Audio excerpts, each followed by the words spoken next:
جس کا ری ایکشن آتا ہے کہ عوام آپ کے خلاف ہو جاتی ہے، عوام آپ سے نفرت کرنا شروع کر دیتی ہے، عوام آپ کے خلاف بولنا شروع کر دیتی ہے، اور آپ عوام کو چپ کرانے کے لیے طاقت کا استعمال کرتے ہیں. لیکن آپ طاقت کے استعمال سے وقتی طور پر تو کسی کو چپ کرا سکتے ہیں، لیکن کسی کی سوچ تبدیل نہیں کر سکتے. اور جیسے ہی آپ کا اقتدار ختم ہوتا ہے اور آپ پاکستان چھوڑ کر یہاں سے چلے جاتے ہیں، اور پھر آپ عوام کو فیس نہیں کرتے، کیونکہ آپ کو پتا ہوتا ہے کہ ہم نے جو کیا ہے عوام کے سامنے آئیں گے تو گالیاں پڑیں گی. اچھا، ایک محمد عارف سلیم صاحب کا کمنٹ تھا، اور ہم جرنیلوں کے دوسرے ممالک میں بڑے بڑے فارم بنتے رہیں گے. اجاز خان نیازی صاحب نے کمنٹ کیا کہ خدا یہ سعادت تمہاری ماں کو جلد نصیب کرے، آمین.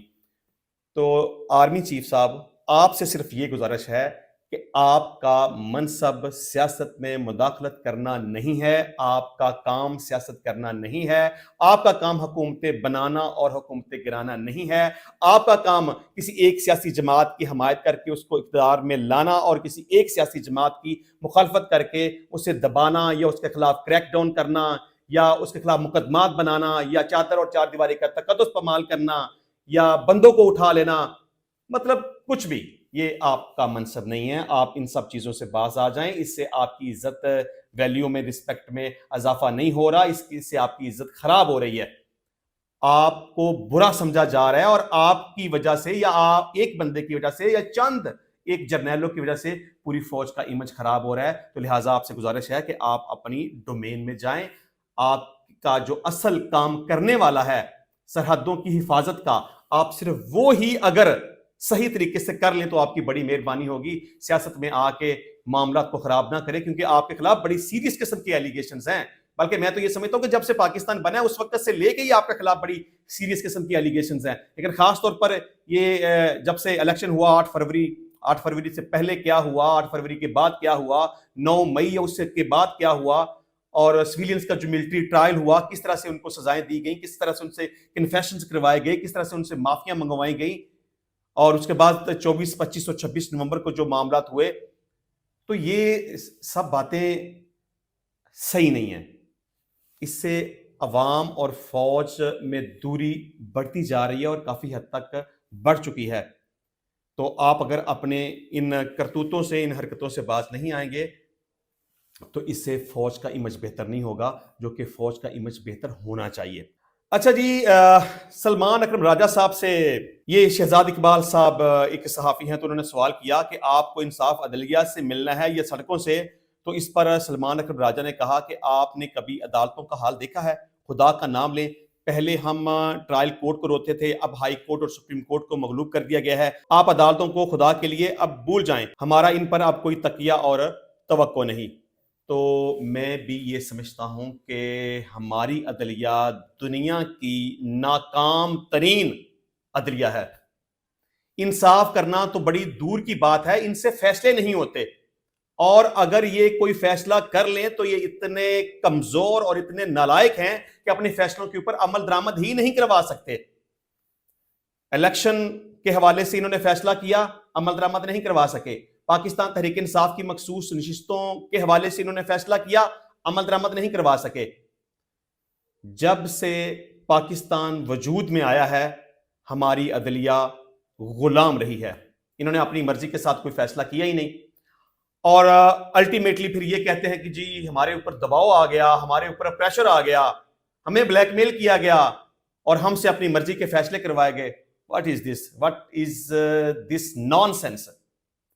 کہ آپ اتنے بڑے منصب کے اوپر بیٹھ کے، اور آپ کی ڈیوٹی اور ذمہ داری یہ ہے کہ آپ نے انصاف مہیا کرنا ہے، لیکن آپ انصاف کرتے ہی نہیں ہیں، آپ فیصلے ہی نہیں کرتے. بلکہ فیصلے کیا کرنے ہیں آپ نے؟ اگر آپ بر وقت فیصلے کرتے ہوتے تو لاہور ہائی کورٹ میں ایک بندہ خود کو آگ لگا کر نہ مر جاتا. وہ دراصل آپ کے فرسودہ نظام کے سرے چڑھ کے مر گیا ہے. یہ اس بندے کی موت نہیں ہوئی ہے، یہ عدلیہ کی موت ہوئی ہے، یہ ججز کی موت ہوئی ہے.